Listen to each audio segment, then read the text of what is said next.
On the news, more COVID-19 cases emerge as Nigeria enters 2 days of lockdown.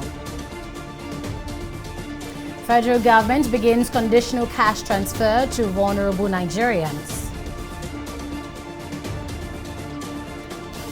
And Ghana discharges 31 recovered COVID-19 patients as world death toll hits 41,000.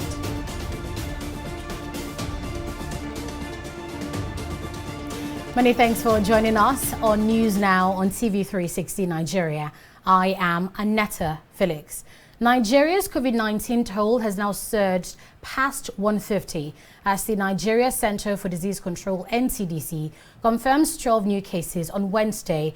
In a tweet published at about 12:30 p.m., the agency revealed that the new cases are spread across Edo, Osun and Ekiti states. A further breakdown shows that Osun accounts for 9 of the new cases, while Edo State has 2 and Ekiti State has just 1. This brings the total COVID-19 cases in Nigeria to 151, with Lagos and the FCT recording the highest cases of 82 and 28 respectively. As the 14-day lockdown of Lagos enters day 2, it's almost difficult for residents to abide by the restriction. Our correspondent reports that in some neighborhoods, the once busy roads have been turned to football pitches, while skeletal activities are ongoing in some essential markets across the state. Also, residents are worried about how they will cope during this lockdown period and are appealing to the government to either provide palliatives or relax its stance. They say Lagos is the city that never sleeps, but that assertion may not be completely true at this time with the compulsory stay-at-home order which has been imposed by the state government. Here at Balogun is actually one of the places that gives Lagos its name. Normally, under normal circumstances, there is no use of any personal space in this place, which is actually an aberration to the whole idea of social distancing which the government is trying to preach. And so it is not surprising that a heavy security presence of the Lagos Neighborhood Safety Corps in this area, because if that is not enforced, it is not certain that residents of this area will not defy the order of the government. The Lagos state government says it has commenced the distribution of the stimulus food package to the most vulnerable in the state, but it is not certain that someone like this man will be a beneficiary. As you see me now, I'm taking leg now, they go Amukoko. From Lagos Island to Amukoko. Now, since I was born, I never see this cat what happen. Now, poor man like me, I no get gari, I no get kerosene, I no get mashes, I no get soup. Now, how can I come stuff at home? For how many days? This is the popular Oyingbo market in Lagos, and it's almost unbelievable, unthinkable that this market will actually be deserted like this. I mean, think of a multi-purpose market, a big market in Lagos. You think Oyingbo. But see behind me, there's a lockdown in Lagos, and so traders, some of them, most of them actually, have decided to stay in their houses. I have beside me now one of the residents who has actually come out today, and he'll be speaking to me on why he has decided to come out, actually. You understand that there's a lockdown in Lagos, so what are you doing outside? Well, I come outside to see if I can get something to eat, because we can no longer continue like this, because there is no enough information. It was just on Sunday night the government announced this 14 days on. So there is no enough. The information is not enough. The time is not enough for we to get enough food stuff. So this time around we can no longer continue. As I have a family and I can no longer keeping them. So that is why I come out here to see if I can get anything. To see anything? I have not seen anything. When I get to this place, I was so surprised. The whole place was so scanty. You understand? So no food.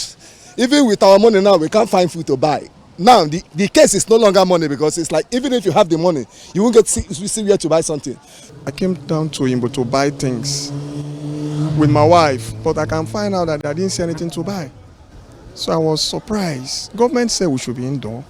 They should also allow the food sellers and other things to sell for us. As I'm talking to, I have 5 children at home. They need to eat. Do you understand? Lagos state government should do something. They should help us. Okay, how much for this yam? It's 4,000 naira all. Everything 4,000 naira. Able to 4,000 naira. If I want buy one, how much? 800 naira. Not be like 500. How much did they sell them before? Before I sell them 700 and 750. 700, 750. Yeah, now we sell 800 and 850. If it's 900, I sell them. A quick stop at Mile 12 Market. It's obvious that there are levels to this lockdown. In this particular market, at least residents can still come around and buy essentials. Essentials, of course, exempted from the lockdown. It is really indeed a tough one. Government has asked people to stay at home to save lives, but people insist that they must come out, make money, and most importantly, feed. It's 2 days down, and we still have 12 more days to go. Onyi Adekunle, TV360, Lagos. The federal government says it will continue to explore ways to ameliorate the economic hardship faced by Nigerians. Minister of Humanitarian Affairs, Disaster Management and Social Development, Sadiya Umar Farouk, said this in Kwali Area Council, Abuja, during the distribution of the Conditional Cash Transfer CCT to indigent Nigerians. Tunde Oye now reports. Women, men, young, old, married, unmarried are all here waiting to be attended to. They are here to benefit from the cash transfer of government to indigent Nigerians. The cash transfer program for vulnerable Nigerians started in 2016, and government has been religiously giving out stipends to vulnerable Nigerians. Today, the minister is in Kwali Area Council to ensure the distribution of money to the people. This exercise has been ongoing for the past 5 years. It's an exercise geared towards supporting the poor and vulnerable households of our society. We give them monthly stipends of 5,000 every month. And now that we have these restrictions, Mr. President has directed we give 2 months advance payment. So we are here today to carry out that directive of paying the 2 months advance payment of this. Well, we have 1 million people, over 1 million across the country, and for the FCT, this particular local government council, we are giving out to about over 5,000 households in this area council. How effective and far-reaching is this conditional cash transfer? It has improved a lot of them's livelihood. It has improved the human capital. That is, they are now able to send their children to school. They are now able to feed, have a better diet, not just maybe starch alone. They are now able to have a balanced diet. They are also able to attend clinics. And in some communities, they've even dug wells where water is their problems. Some communities, they've renovated their health centers. And we even have extreme cases where in some communities they put up a simple classroom for their children because the children used to go to the neighboring communities to go to school. And it will interest you that this program is not just about the cash alone. It is a cash plus program. We give them money. We also train them on how to be self-sustaining. They will take care of their hygiene. They will take care of their businesses. If you don't have a business, how you can start a business. And then we also teach them on nutrition, environmental sanitation. So it's a full package for the household. And that is why the program is known as Household Uplifting Program. They used to pay us every month. Now the money I can't collect. How much do you pay? 5,000 naira. So how do you tell us how you feel now? As they give me, I'm so happy because I go buy food for my children, keep the remaining one to do a little business I'm doing. Gladly my heart to be part of this event that have direct bearing to the less privileged people at the local level. So it gladdened my heart to see that the Honorable Minister herself was here to have direct bearing to the beneficiary.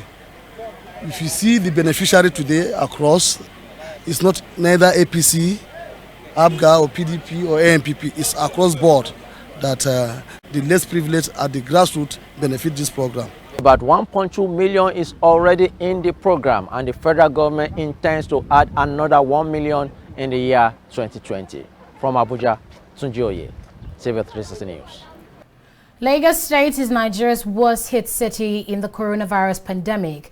But despite this, the state government has been expressing confidence that the situation will not deteriorate to that of Europe. Health Commissioner Akin Abayomi, at a press conference in Lagos, revealed that the government has adopted measures to ensure the situation remains under control. Lagos is well endowed with medical practitioners in the public sector. We have a large number of medical practitioners or healthcare professionals in the private sector. Yes, there is a shortage in Nigeria, but generally Lagos is doing much better than any other state because people tend to migrate to Lagos before they migrate out of the country. So we are not struggling at the moment with healthcare professionals, either nurses, doctors, or ancillary support. And yes, we're receiving volunteers, people who have gone into early retirement are coming back. People who are allied healthcare professionals are coming back. They're going through training. We're training every day, Monday to Friday, sometimes over the weekends. So we're training several tens to hundreds of practicing practitioners and those that are volunteers. Abayomi also explains that Lagos has enough healthcare workers on ground to address the pandemic. He says even retired healthcare practitioners have offered to support the government in providing care for infected persons, and the government in return is providing them with necessary training. Yes, we have 3 laboratories. They are molecular biology laboratories. That's the only laboratory where you can get 100% accuracy. I explained that already. We plan to increase the capacity of each of those labs to over thousands. But it takes time. It's a stepwise process. And we are ahead of the outbreak. So we have excess testing capacity. And with every day that passes, we are increasing our testing capacity. So far, I think the rate of positivity is still very low compared to what we've seen in China and in Europe. In China and Europe, cases were going up by the hundreds every day till they reached the thousands, and then they started going up by several hundreds per day. Our strategy is effective. The strategies that we're deploying in Lagos, we're only seeing between 6 and 10 positivity a day. That's a very, very slow rate of increase compared to what we've seen in Europe and around the world. In America and in England, you've seen how their numbers have gone into the thousands in 1 or 2 weeks. We're still under 100. And every day we're creeping up, and every day we're discharging. So it's plus minus every day. And we're not seeing, because of the strategies we've deployed, we're not seeing that steep a rise. And still in efforts to contain the COVID-19 pandemic, the Taraba state government has ordered the closure of all markets, shops and worship centers in the state. The shutdown is expected to commence from Thursday, April 2nd. At a press briefing on Tuesday, the Deputy Governor, Haruna Manu, said the move is a precautionary step by the state government to stop the spread of COVID-19. Manu explained that essential services like pharmacies, food stores, and patrol service stations were exempted from the order. He, however, warned that the measure should not be allowed to cause panic buying, hoarding, or hike in prices of goods and services. According to him, the state government will study the implications of its directive by giving periodic updates on the situation so that it does not impact negatively on the people. 31 coronavirus patients in Ghana have been discharged after recovering from the disease. Ghana has confirmed 161 coronavirus cases, of which 5 deaths were recorded. The country's health ministry says the 31 recovered patients will be closely monitored. Meanwhile, Tanzania has confirmed its first coronavirus death after a 49-year-old male with pre-existing conditions died at a hospital in Dar es Salaam on Tuesday. Botswana has also recorded its first death from the coronavirus as its number of confirmed cases surged to 4. This is coming barely 48 hours after Botswana confirmed its first case of COVID-19 on Monday. Ethiopia has postponed parliamentary elections scheduled for August due to the coronavirus outbreak. The vote had been regarded as an important test of the reformist agenda of Prime Minister Abiy Ahmed in what was once one of the continent's most repressive nations. In a statement released on Wednesday, the National Electoral Board said it will announce a new timeline for the poll once the pandemic had subsided. The Horn of Africa nation has 25 confirmed cases of coronavirus so far, and previous elections in Ethiopia, a parliamentary democracy, have been marred by allegations of rigging and intimidation. And outside Africa, a worldwide number of officially confirmed fatalities from the novel coronavirus has risen to 41,072, with confirmed cases pegged at 828,240 on Wednesday. Europe accounts for more than 30,000 of the fatalities, making it the continent hit hardest by COVID-19. The most deaths were recorded in Italy with 12,428 fatalities, followed by Spain with 8,189, with France with 3,523. So far, 186 countries and territories have been affected by the pandemic since it broke out in China in December 2019. Of these cases, at least 164,900 have recovered and have been discharged. Former Maseo President Papa Diop has died aged 68 after contracting coronavirus. The Senegalese was president between 2005 and 2009, when Maseo finished second in Ligue 1 twice and reached 2 French Cup finals. He was hospitalized in Senegal after contracting the virus there and became the country's first COVID-19 fatality. You're still watching News Now on TV360 Nigeria. We'll bring you more updates after this.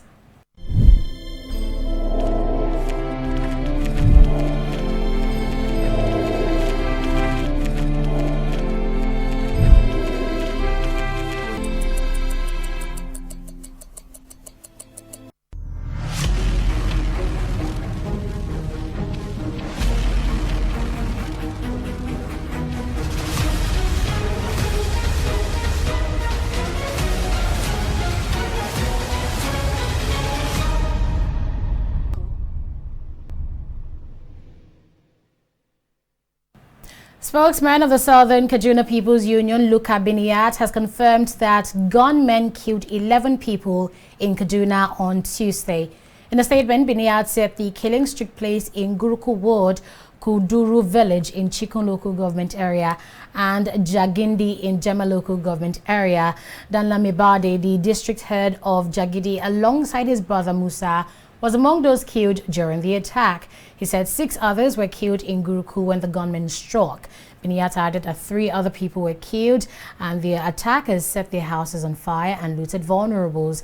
The group called on the federal and Kaduna governments to look into the killings and also help with the affected communities with relief materials. Gunmen have killed 3 persons in Ancha Community, Miango District, Bassa local government area of Plateau on Wednesday. Chairman-elect for Miango Youth Development Association, Nuhu Kalki, confirmed that several houses were also set ablaze by the gunmen and that people were also injured. And Kali lamented that the latest attacks on the community could have been averted if the security operatives had responded to their calls. Recall that gunmen had killed 2 soldiers last week in the same Miango community in Plateau State. An unregistered Dangote cement truck has killed 6 people when it landed on them in a taxi to death along the Ekpe Long Bridge, Ekpe Expressway of Lagos State. Director General of the Lagos State Emergency Management Agency, Femi Okeosayintolu, said the accident occurred at 7 p.m. on Tuesday. The Lasema DG explained that the Dangote cement silo truck with an unknown registration number fell on the fully loaded commercial taxi Opel car. He said a total of 7 people were in the car crushed, with 6 of them having lost their lives on or shortly after impact, and that the response team extricated the single adult man who was alive but trapped beneath the truck. The remains of the other 6 passengers have been transported to the morgue. Zamfara state government has arrested an Islamic cleric for chaining 56 persons in an illegal rehabilitation center in Gusau town. The cleric Iliasu Maimari was arrested on Tuesday by a team of policemen, and all the 56 victims were evacuated and taken to the government rehabilitation center. The evacuated persons included men and women ranging from ages 13 to 50. Their relatives had brought them to the center to be cured of psychiatric and other antisocial problems, but most of them were kept in chains for several years in an unhygienic condition and without food. During the evacuation of the victims, the Commissioner for Special Duties, Mohammed Meiturare, said the cleric will be persecuted for violating human rights. Just still watching news now on TV360 Nigeria. We'll be right back with business stories. Corruption not in my country. Mr. Job! Mr. Job! What is it now? What is it now? Please turn down the volume of your music. It's too loud. And how is that your business? It is disturbing me. I can't sleep. And the same way you are disturbing my right to good music and where I enjoy it. Eh? What's wrong with you? Is there another person complaining? Maybe we thought that you have lost your mind. Are you having a party? I'm just respecting you, sir. Remember, I paid my house rent too. You will not understand why we are complaining, because you do not care about other people except yourself. Look, the transformation we need in this country begins in this compound. Yes, now. From you, and I. This, your selfishness, is an offshoot of corruption. And corruption, not in my country. You know, go to your bank. Go. Corruption not in my country.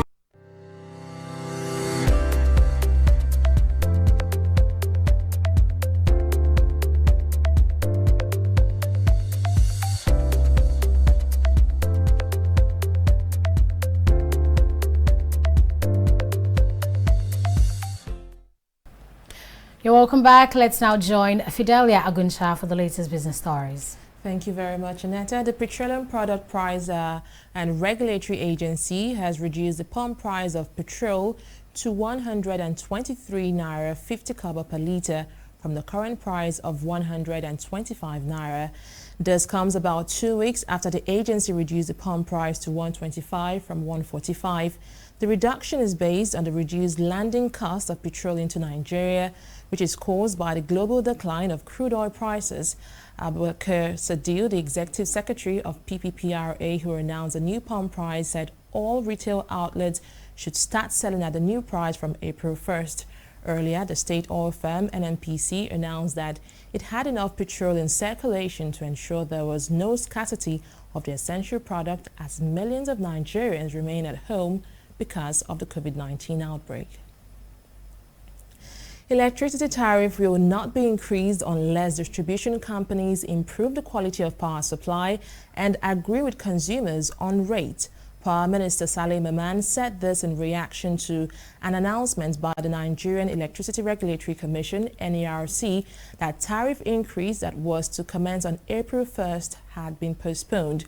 In his statement on Tuesday evening, Maman said President Muhammadu Buhari approved the postponement of the increase, and it should be for 3 months. Even then, he said the tariff increase will not commence unless the discos improve their operations. Oil fell towards $25 a barrel on Wednesday, within sight of its lowest in 18 years, as reports showing a big rise in U.S. inventories and a widening rift between OPEC heightened oversupply concerns. Global benchmark Brent crude fell 66% in the first 3 months of 2020, with its biggest ever quarterly loss.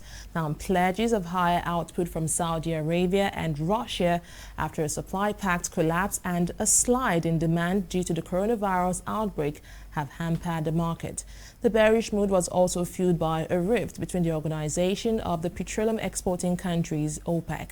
Saudi Arabia and other OPEC members have not agreed to hold a technical meeting in April to discuss sliding prices. We'll now turn to the Nigeria stock market after this break. Don't go away.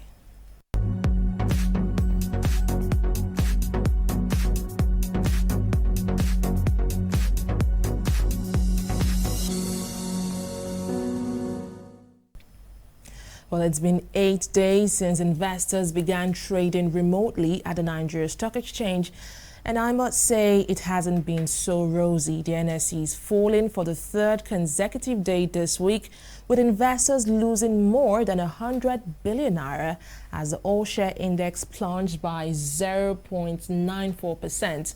Also dropping is activity levels. Yesterday, over 420 million shares exchanged hands in 3,448 deals. But as you can see right here, that figure is down by more than 50%, with a total volume of traded shares today coming in at 154,550 million. But since higher cap equities were traded today more, the total value of traded equities is coming in at 1.767 billion, which is a 43 million naira higher than what was posted on Tuesday. And talking about high cap equities, Dangote Cement right here leads the pack of losers with a 12 naira and 90 kobo drop in value. It was also a bad day for Guinness Nigeria, Flour Mill and Unilever as they posted a combined drop of 5 naira 70 kobo in their share prices. Well, on the flip side, we also have high cap equities topping the list of stocks that gained or managed to chalk up gains despite the market's poor performance.